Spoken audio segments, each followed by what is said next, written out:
Hello दोस्तों, आज हम लोग पढ़ने वाले हैं कारक के बारे में। पूरा जानकारी लेते हैं कारक के किसे क्या कहते हैं। जो कारक का अर्थ होता है करने वाला। जो करने वाला होता है उसे कारक कहते हैं, यानी कि क्रिया का निष्पादक।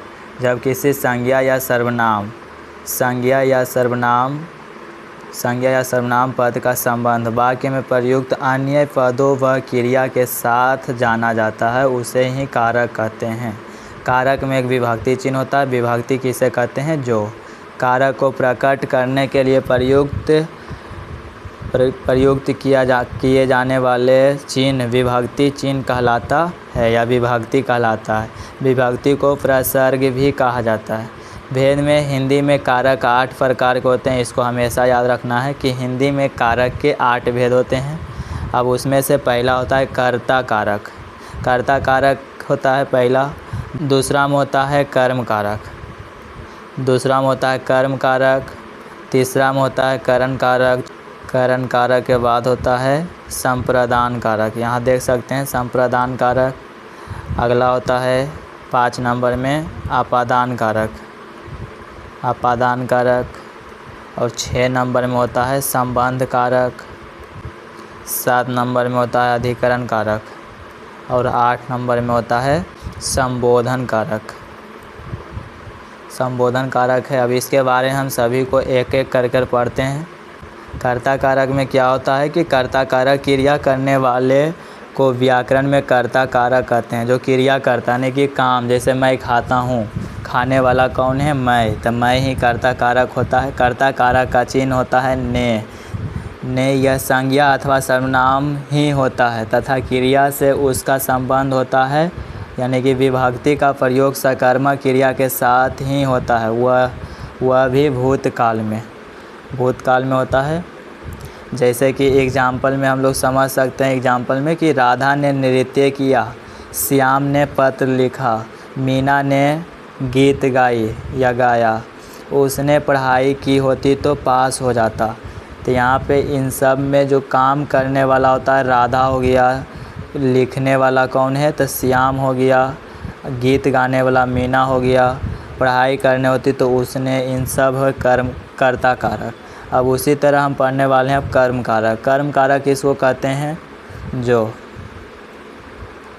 कर्म कारक में होता है कर्म कारक क्रिया का फल जिस शब्द पर पड़ता है उसे कर्म कारक कहते हैं। क्रिया का फल, इसको ध्यान में रखना, क्रिया का फल जिस पर पड़ता है उसे कर्म कारक कहते हैं। जैसा कि कर्म कारक का विभक्ति चिन्ह होता है को। विभक्ति को का प्रयोग केवल सजीव कर्म कारक के साथ ही होता है, निर्जीव के साथ नहीं। जैसे एग्जाम्पल में हम एकाएक अब समझते हैं। राधा ने नौकर को बुलाया, लेकिन किसको बुलाया? नौकर को। तो यहाँ पे को लग गया है, तो को जो होगा वो विभक्ति चिन्ह होगा। और बुलाया, नौकर को बुलाया, तो यहाँ पे कर्म कारक का प्रयोग हुआ। वह पत्र लिखा, यानी कि यहाँ पे पत्र लिखता है, वह पत्र लिखता है, यानी कि को यहाँ पे लगेगा, वह पत्र को लिखता है। उसी तरह स्वाति कॉलेज जा रही है, मीना ने गीता को पुस्तक दी। आज्ञा सूचक शब्दों के से में निर्जीव के लिए भी विभक्ति का प्रयोग होता है। जैसे पुस्तक को मत फाड़ो, कुर्सी को मत तोड़ो। स्वाभाविक क्रियाओं में जैसे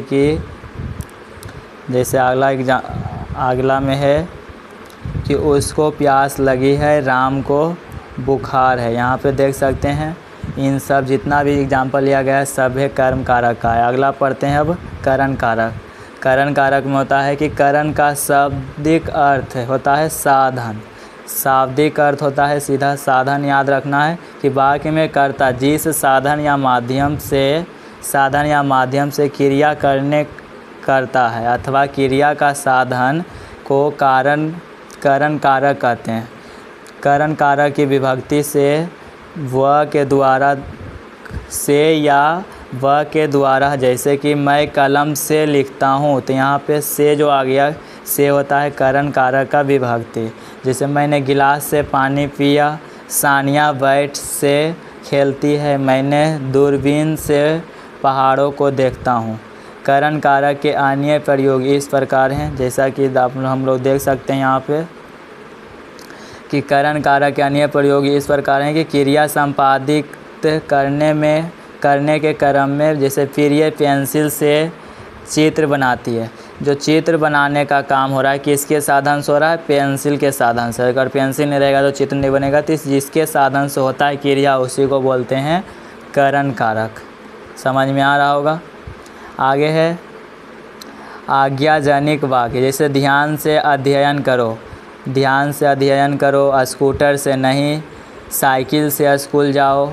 सीख में भी वही होता है कि मेहनत से अच्छे अंक मिलते हैं। रीति से भी वही बात है कि भिखारी कर्म से बैठे हैं।